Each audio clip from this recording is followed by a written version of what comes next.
Today, our interviewee for the Apex is Graeme Hunt, a good friend of Private Collectors Club and one of the most respected classic car dealers in the UK. A true enthusiast with a fascinating career starting at Jack Barkley before then founding his own company almost 20 years ago. We're going to talk a bit about how he got into the automotive world, some of the fascinating cars he's handled over the years, and get his advice on some of my favourite cars, classic Range Rovers. Graeme, thank you so much for joining us, and let's begin. My pleasure. Nice to hear from you, Charles. Absolutely. So how did you first get involved in the automotive world? Well, firstly, I should say I feel slightly embarrassed how you wax lyrically how wonderful I am. It's very nice of you to say that, but I'm not sure I'm quite so fabulous as you suggest. But it's nice to hear whether it's true or not. Anyway, nice of you. I started I'd loved cars anyway. I was a youngster. My mother and my father both liked cars and had quite a few of them. I started to work and became an accountant in my early years, which I hated. I was the divisional accountant for a Saudi Arabian company in Mayfair when I was 23, and I just thought to myself, life has got to be more than this, going for the next 45 years or something. So I decided to jet out, and one of my school friends, who was from Switzerland, asked me to find a car for him, coincidentally at the same time. And he wanted a period 450 SL in left-hand drive. I found one in the French embassy here in London. So I bought it, drove it over to Switzerland, to Geneva, in a lovely light green, dark green metallic, I should say, with tan interior, air conditioning. I mean, a super splendid car. Anyway, he took it over there, had a weekend with him, which sounded quite fun, flew home. He paid the duty and phoned me back and said, you know what, this car is about half the price of all the cars are for sale. So shall I sell it and we'll do another one? So how I fell into the motor industry that way. Fantastic. And was there a particular car that began your passion? And does that car still elicit the same excitement today?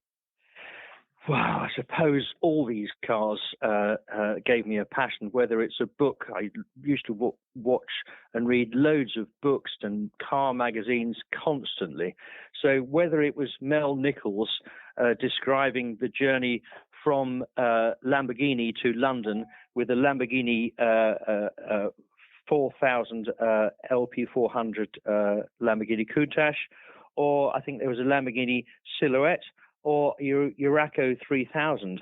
I mean, that seminal piece of motoring journalism, that definitely lit my torch, if you like. But I was reading car magazines well before that.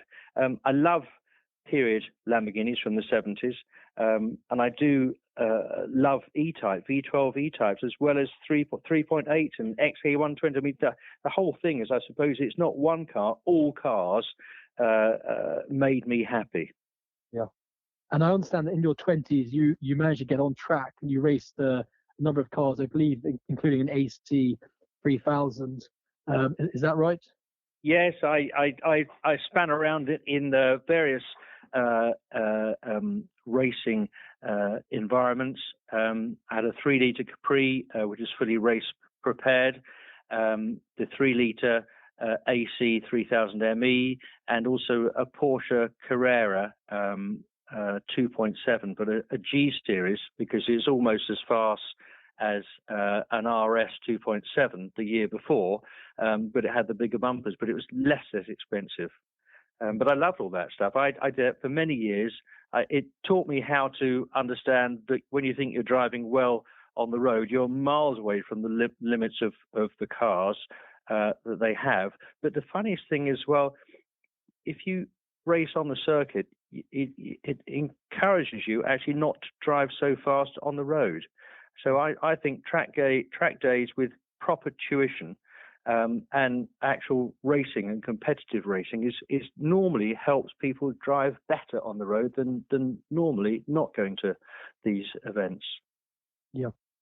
And of course, you're very well known for dealing a lot of Rolls Royces and Bentleys, and indeed you worked at Jack Barkley Limited for 13 years, I believe initially under the supervision of Victor Balfour, who's obviously Jack Barkley's son, and then subsequently became managing director. What was it like working at Jack Barkley during that time, and do you have any good stories from that period? Well, I think I'll go to the first point of your question first. Working in JB's in that period, I think I was there for the very last period of that dynasty, and the way things were operating. The whole systems were as they were in the 1920s when he set the business up.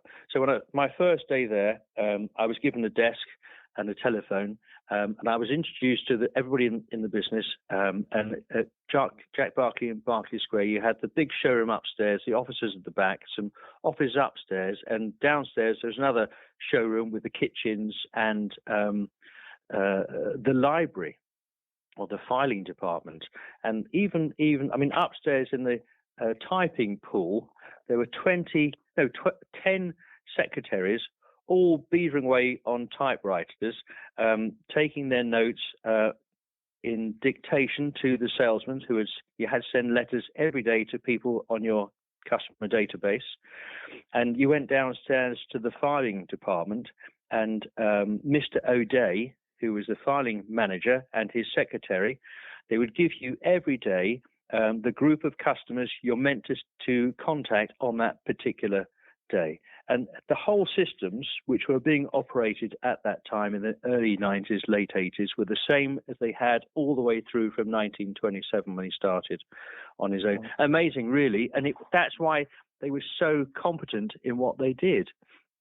Thereafter, of course, things changed. Manufacturers need more requirements and information from them, and computer came along, and things changed slightly. So I think, and also when Volkswagen bought Bentley motor cars and BMW bought Rolls-Royce motor cars, the whole remit of manufacturing motor cars at that level was changed. And rather than having a few cars a year, if you're lucky, 1,000 cars a year, I think they're doing that about once a day, or probably, aren't they, really?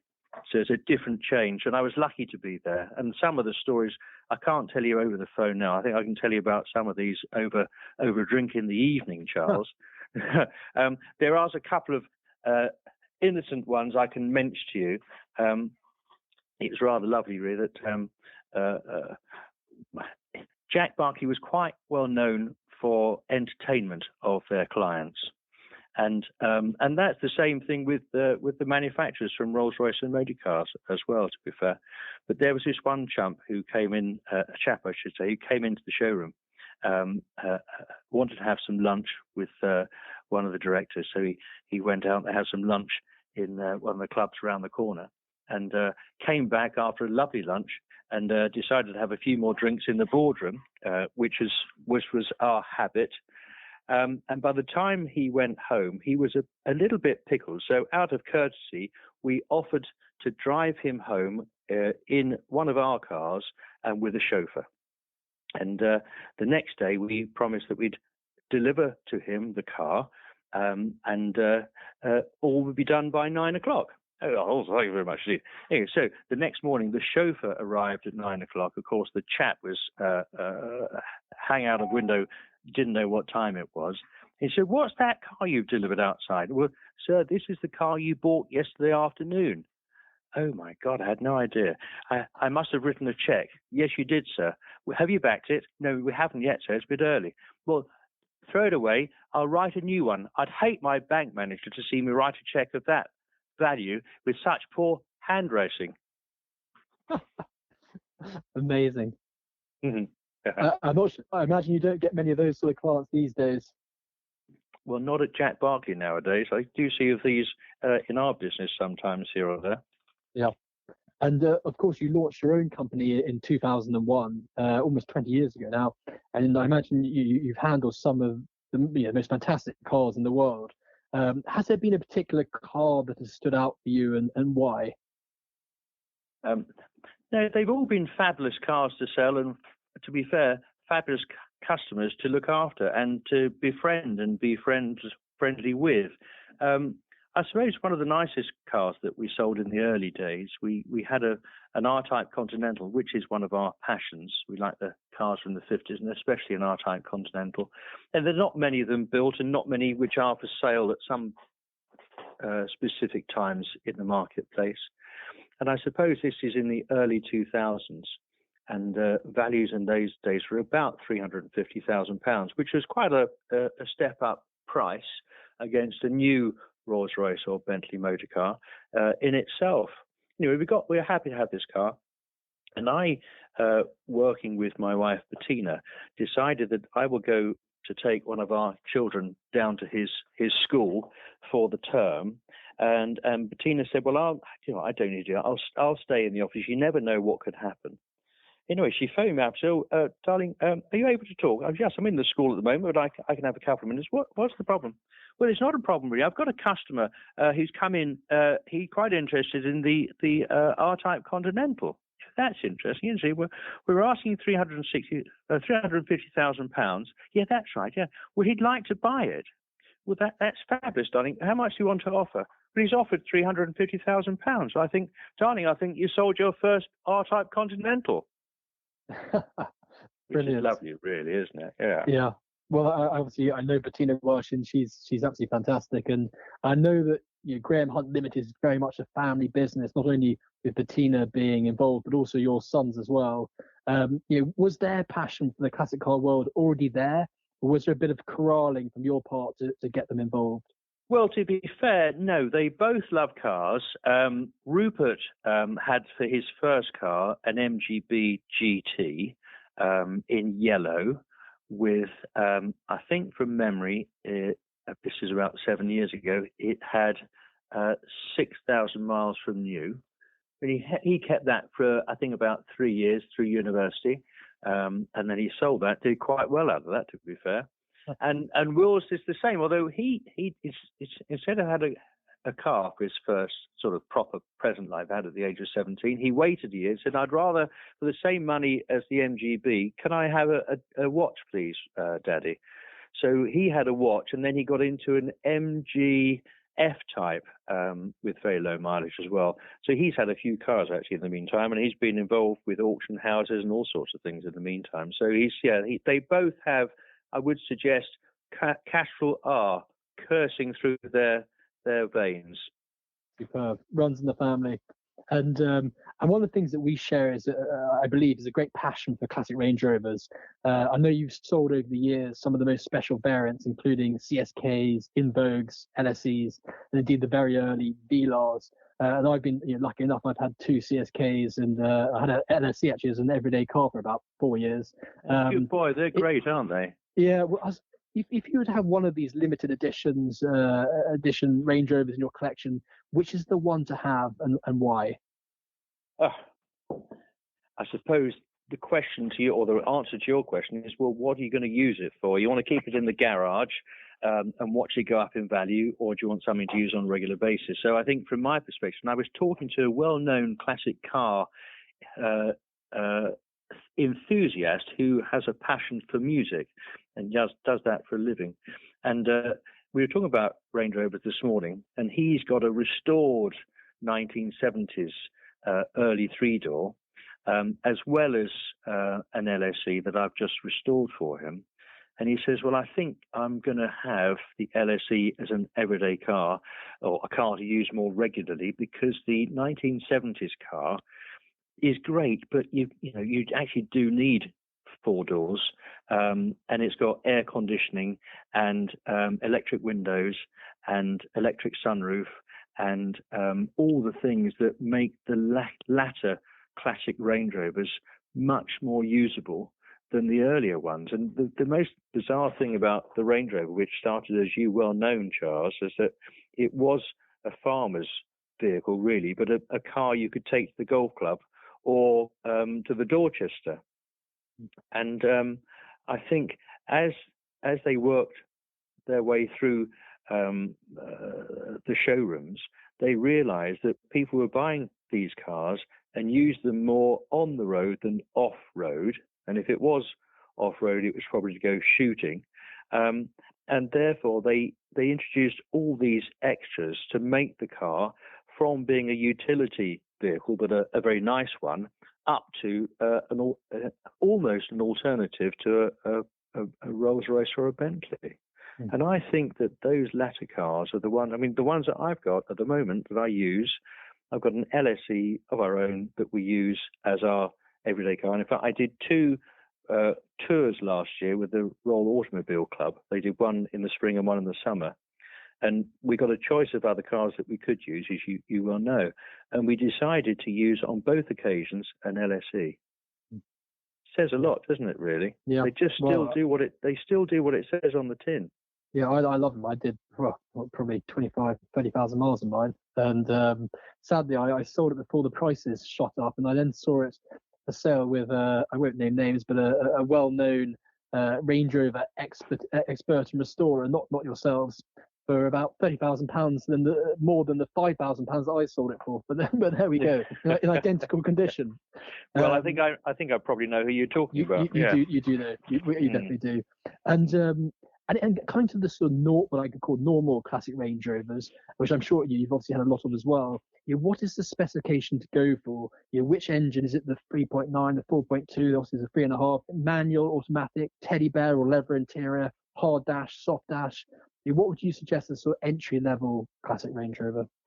Well, from my perspective, or our perspective as a business, and we're based in town, as you know, I do think that if you're going to get a latter car, do get a Vogue SE variant, because it does, as I mentioned just now, you've got leather seats, tinted glass, electric windows, air conditioning, electric sunroof, and electric seats as well. So you've ticked nearly all of the boxes you want to have.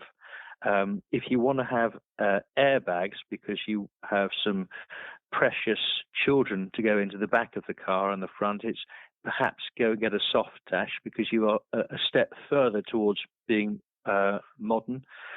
But I think really whether it's a soft dash or a hard dash, I think it's a Vogue SE or a Vogue LSE, depending if you want a short or long wheelbase car.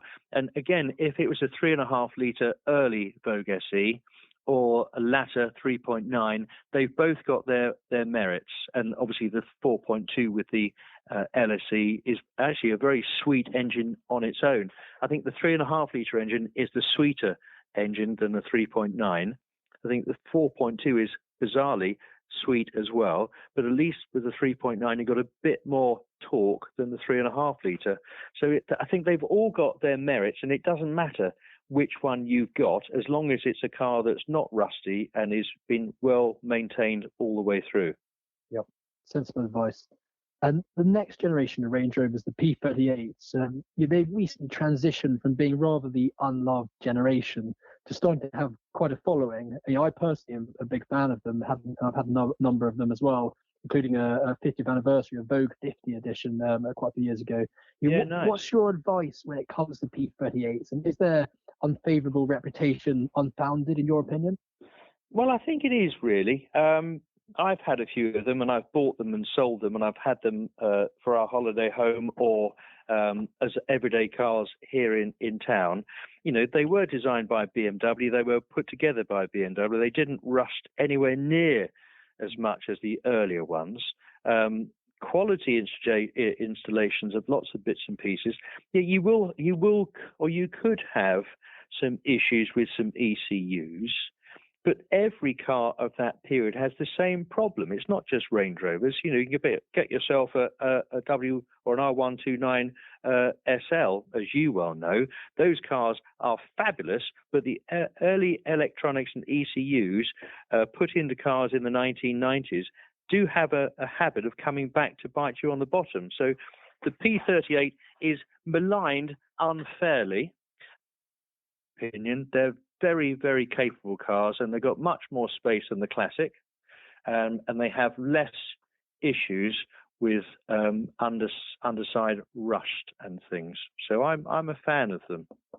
Yep, likewise, and they're good value against the Classic as well. Yeah, I agree. Which ones do you reckon are the ones to have out of the special? Obviously, you've got the Lindley, you've got the Holland and Hollands, you've got the 30th anniversaries, the Vogue 50s. The Westminsters. What do you reckon are the ones to keep an eye on? Well, you're right. Having a special edition is a good thing, because it takes it, they get all the bits and pieces thrown onto them in one shape or form or another. I personally like the Holland and Hollands. We've had about 4 of those, and we've loved the interior, and the stock of the wood on the car is the same as the wood on the shotgun, and that's rather nice. I think that's a great car. I'm not a fan of the Lindley edition, and they didn't sell many of them because they weren't very nice in period. So that's just one of those things. We've just had a Westminster, great car, 4-litre engine rather than 4.6. I prefer the full fat 4.6 to be fair, but they're a great car, low key, color combination and things. And your 50, they're great. I think any of those are great cars. I don't really fancy the Lindley edition. There's nothing against Viscount Lindsay and his what did he do? Involvement with that. It's just a car I didn't fancy at the time, and I still don't now. Yeah. So I know Bettina and you normally attend a lot of different classic car events, often taking stands and displaying cars ranging from the Goodwood Revival to Salon Privé, which of course has all been cancelled this year due to the current pandemic. Aside from the events, do you think coronavirus has had a huge impact on the classic car world? I think it's bizarrely, although none of us can go to meets and noggin and natters for the local club things and what have you, I think that the classic car market has probably enjoyed, sadly, in this particular time, but the market has picked up. But obviously, the last 3 years, the market has been realigned in a sensible way. So it's the cars that flew up, like Ferrari, Porsche, Aston Martin, the usual ones, they've realigned their prices correctly, and people have realized that. So they're being bought and sold. And people have also thought to themselves, well, look, there is a pandemic, and maybe it will change our life.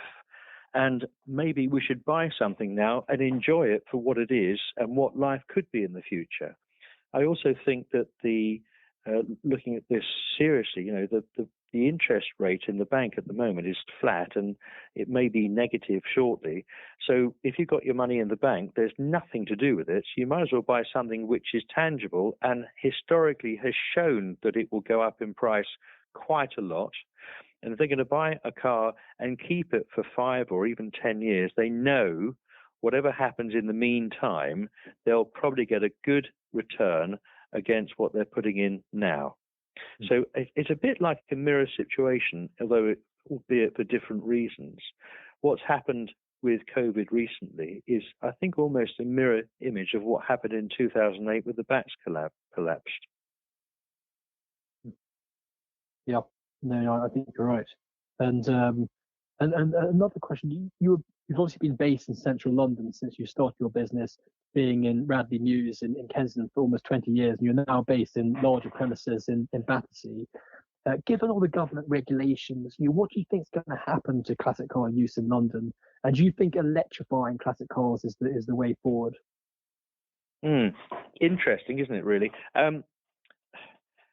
There's got to be a market for electric classic cars. People are looking at that, and it's going to happen in some shape or form. I think there's a lot of work to go before they can be used on a regular basis. And I think we need more electric points for people to do that, whether in central London or in Barnes, for God's sake. So, and then they've got to get the local authority to pay for the electrical installations, and that makes an issue. So there's a lot of stuff to do with these electrical cars shortly, with the usage of them on a regular basis for mums going to school and dads going to work, or vice versa. But going back to the classic car issue, we can drive our old cars without the ULEZ fines, because they're clear of that at the moment. Whether there will be some changes about that in the future, but I don't know. I mean, I only drive classic cars in central London because I've only got classic cars to use as a general rule of thumb. And for the time being, I will continue to use my classic cars, as do a few other people. If I if the government decides that they're not going to help me to do that, then we'll have to look at a way of doing it differently. But for the time being, classic cars are encouraged to be used because we don't have to use the ULEZ. So that's a positive from the government and a positive from me. Yep, brilliant. And then just to end on, we've got some quick fire questions. So first one, restored or patina? Yes. Which one? That's the answer. Yes. Yes is good for restored, and it's good for patina. It depends whether patination is a barn find or a car which is original and in beautiful condition. Because there's a few different ways of discussing or describing patination. And there's some very poorly restored motor cars which would be better off being patinated and kept where they were. So, yeah, I like both if they're both usable on an everyday basis, I think. So I don't mind either. Yep. And then favourite era of motor car? Yes, all the above. 50s. 60s, 70s, 80s. Yeah, there's great cars in every era. I bought a group of cars from a French man, a good buyer and a good collector in France. I bought 5 cars from him, and one of the cars I thought, oh my God, I've never had a car as old as that. And I got it in this group, and I thought, you know what, this is fabulous. I bought myself the oldest car I'd ever had, which was a 1900 Dion Bouton vis-a-vis. Guess what? I love cars of that period now. So I think there's no specific era that I think is better. They're all great cars. Whenever it is, I think they're just like I like restored and patinated. I like cars from all eras. You're dodging my questions, but no, I understand. And well, I'm not, because the reason I've got so many different cars that I have for sale is because they're all cars from areas and types that I really enjoy. Yep. I know you did the London to Brighton in the Dion?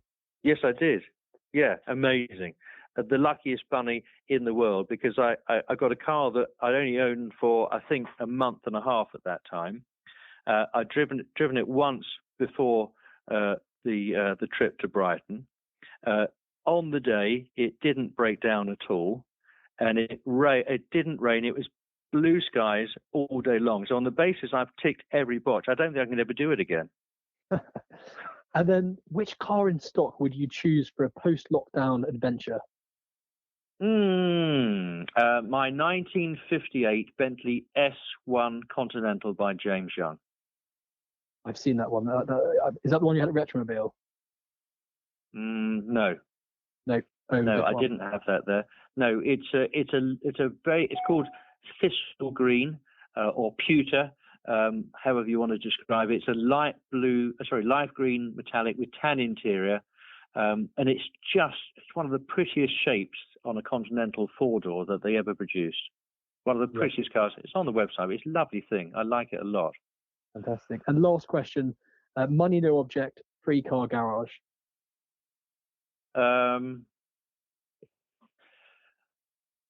Well, it's got to be an R-Type Continental on there, hasn't there? So R-Type Continental, a short-nosed D-Type, and an Alpha 8C. Yep, good choices.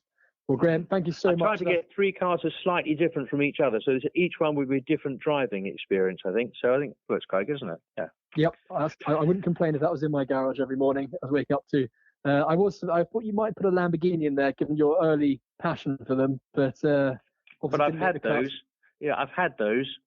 So it's about I was trying to get cars that I hadn't owned before, apart from the R-Type Continental. Yep, that makes sense. Well, Graeme, thank you so much for the time. That's been really interesting.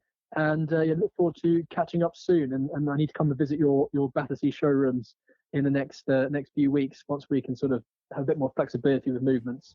You're more than welcome, and nice to talk to you as always, Charles. And excellent. Yeah, you're more than welcome to come here. We'll have a little luncheon together. Fantastic.